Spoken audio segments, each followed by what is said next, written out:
There is a flower growing in the highlands of Kenya that can kill an insect in 30 seconds. It does not poison the soil. It does not poison the water. It does not poison you. It breaks down in sunlight within 24 hours and leaves nothing behind. For most of the 20th century, this one flower controlled 70% of the world's insect pests. Then a synthetic copy was invented in a laboratory in England, and a $3.5 billion industry decided the original was no longer needed. The flower is called pyrethrum. Its scientific name is Chrysanthemum cinereifolium, but no one in the Kenyan highlands calls it that. They call it the daisy. White petals, yellow center. It looks like something a child would draw in crayon on the first day of school. It grows best above 7,000 feet, where the mornings are cool and damp, and where the dew clings to the petals until the equatorial sun pulls it away around 9. That dew matters. Inside each flower head are 6 compounds collectively known as pyrethrins. Pyrethrin 1, pyrethrin 2, cynorin 1, cynorin 2, jasmelin 1, and jasmelin 2. Together, they are 2,250 times more toxic to insects than they are to mammals. When a pyrethrin molecule contacts an insect's nervous system, it forces the sodium channels in the nerve cells to stay open. The insect's body floods with uncontrolled electrical signals. The legs twitch, the wings freeze. Within seconds, paralysis sets in. Within 30 seconds, the insect is dead, and then the pyrethrin breaks apart. Ultraviolet light cleaves the molecule. Within 24 hours, there is no trace of it in the soil, in the water, or on the crop it was protecting.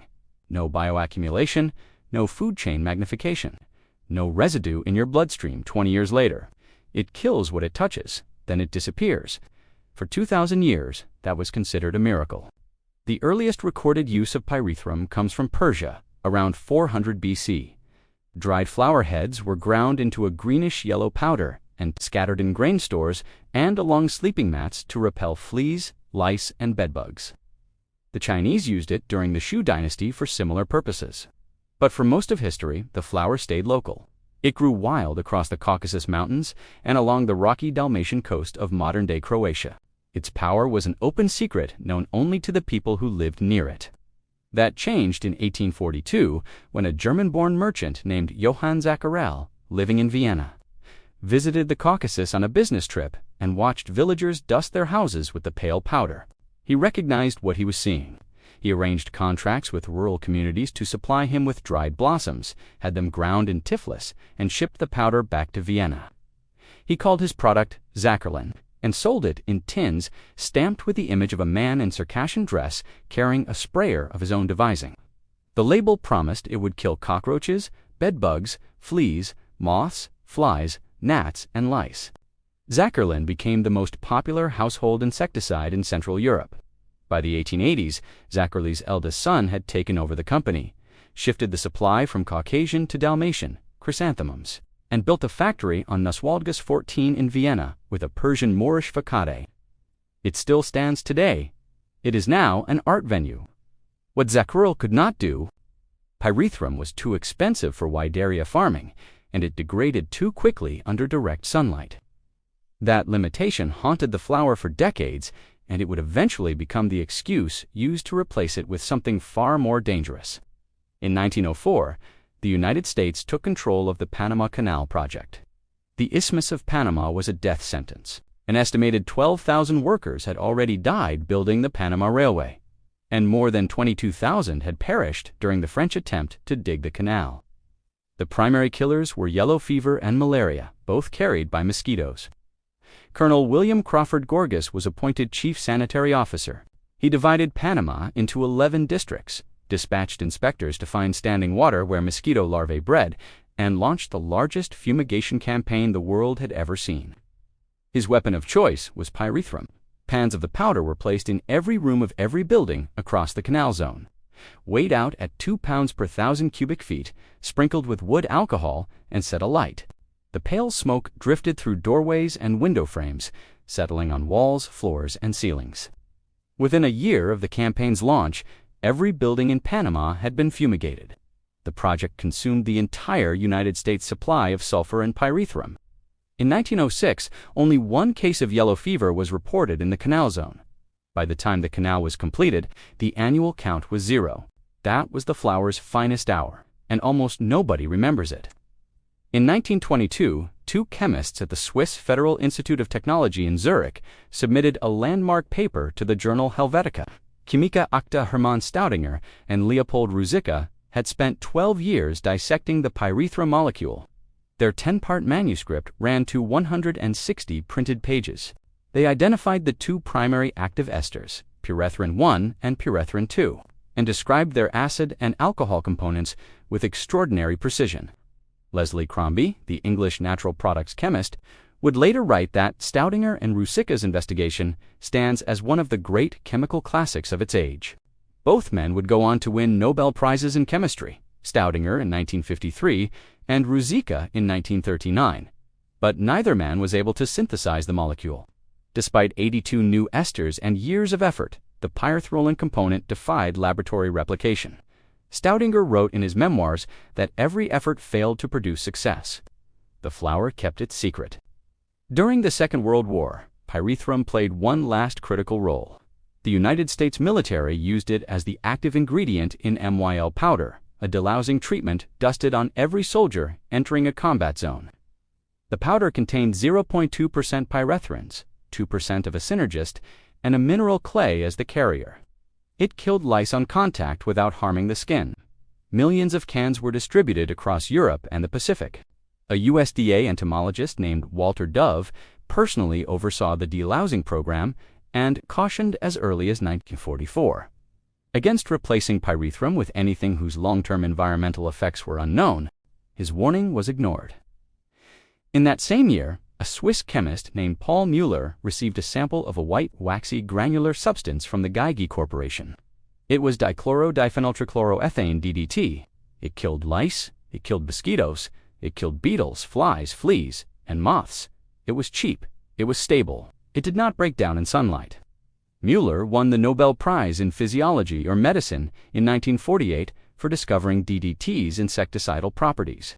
Within a decade, pyrethrum was sidelined. DDT took its place in fields, homes, and military supply chains around the world. It took 25 years for the damage to become undeniable. In 1962, Rachel Carson published Silent Spring, documenting DDT's accumulation in animal tissue, its magnification through the food chain, and its links to cancer, reproductive failure, and ecological collapse. DDT was banned in the United States in 1973. But the chemical industry did not go back to the flower. It went forward into the laboratory. In 1973, the same year DDT was banned, a British chemist named Michael Elliott, working at the Rothamsted Experimental Station in Harpenden, England, published a paper in the journal Nature announcing a photostable pyrethroid. He called it permethrin. It mimicked the structure of natural pyrethrin, but had been modified to resist ultraviolet degradation. It did not break down in sunlight. It lasted for days, sometimes weeks, and critically, it could be patented. Elliott went on to invent bioresmethrin, cypermethrin, and deltamethrin. Each was more persistent than the last. Each was more profitable than the flower it was designed to copy. The synthetic pyrethroid market grew into a multi-billion-dollar industry. By 2025, it was valued at $3.42 billion, projected to reach $5.57 billion by 2032. Bayer Crop Science, BASF, Dow AgroSciences, and Syngenta dominated the supply.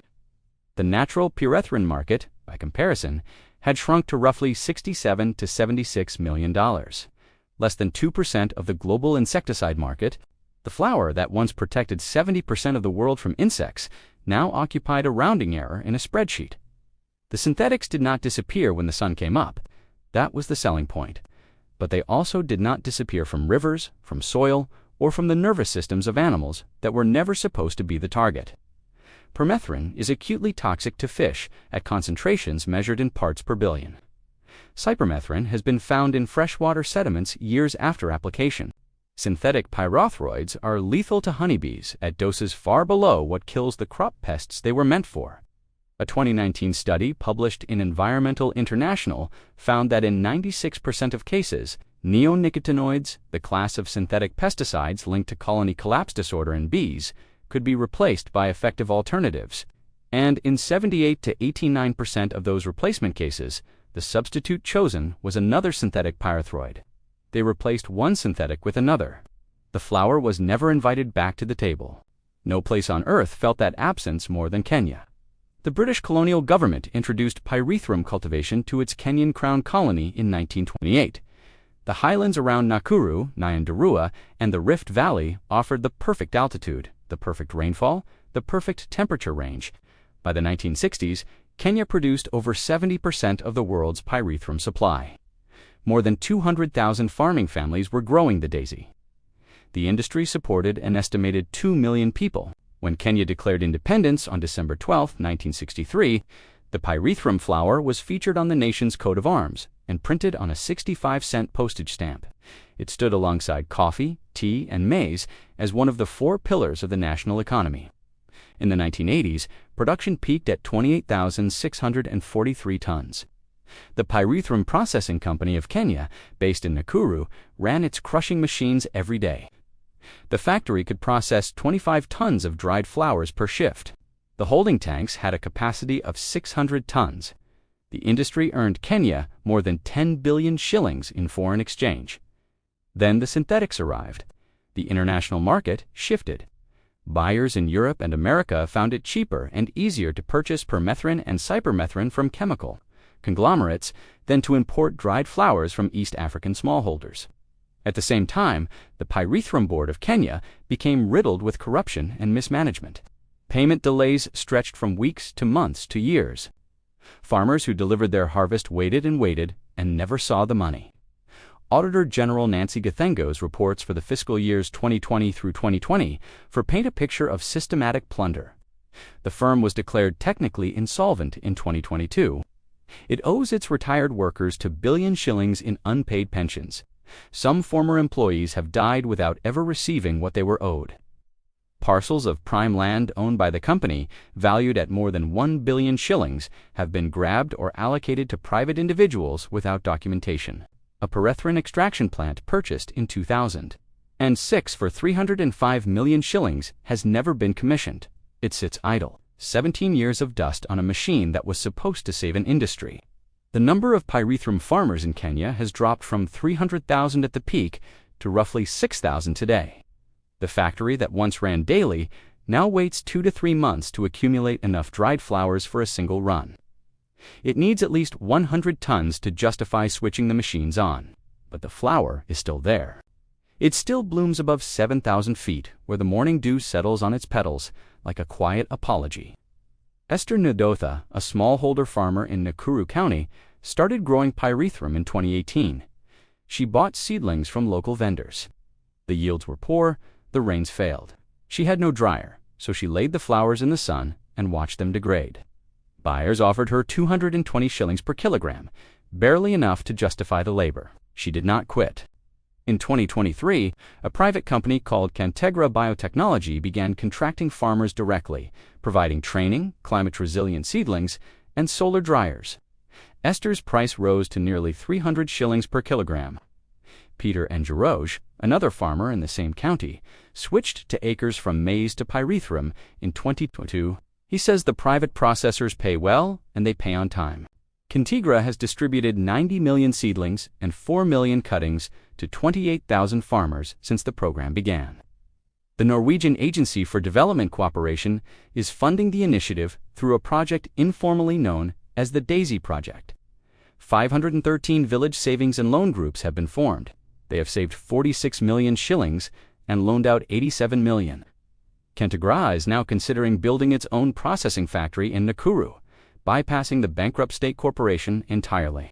The flower is not a miracle drug. It is not a conspiracy theory. It is a molecule that evolved inside a white petal on a mountainside, one that figured out how to kill an insect without killing everything else in the process. It took nature millions of years to build that molecule. It took a man in a laboratory in Harpenden 18 months to build a version that lasts longer, costs less, and poisons rivers. In 1895, a Japanese man named Eiichiro Uyama was trying to make a better mosquito repellent. He had been pressing pyrethrum powder into straight sticks and burning them like incense, but they lasted only 40 minutes. His wife Yuki looked at the sticks one evening and said they should be made longer. Eiichiro could not make a longer stick that would stay rigid, so he coiled it into a spiral. The mosquito coil burned for 7 hours.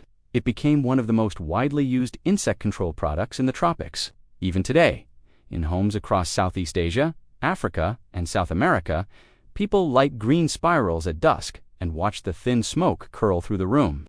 Most of those coils now contain synthetic pyrethroids, but the original design was built for a flower. There is a ghostly silence at the pyrethrum processing company in Nakuru. Rusting machines sit idle. Dust-laden corridors stretch past offices that once processed the harvest of 200,000 families. A visitor walking through the gate sees disused trucks and aging equipment and mistakes the place for an abandoned historical site. In a way, it is a monument to what happens when an industry discovers that a patent is worth more than a petal. The daisy does not need a patent. It does not need a boardroom. It does not need a $3.5 billion marketing budget. It needs altitude, rainfall, and a farmer willing to pick it by hand every 2 weeks during the growing season. It needs a buyer who pays on time. It needs someone to remember what William Gorgas knew in 1904, what the U.S. Army knew in 1943, what 200,000 Kenyan families knew before the money disappeared and the machines went quiet. It needs someone to remember that the best insecticide ever made was not made. It was grown.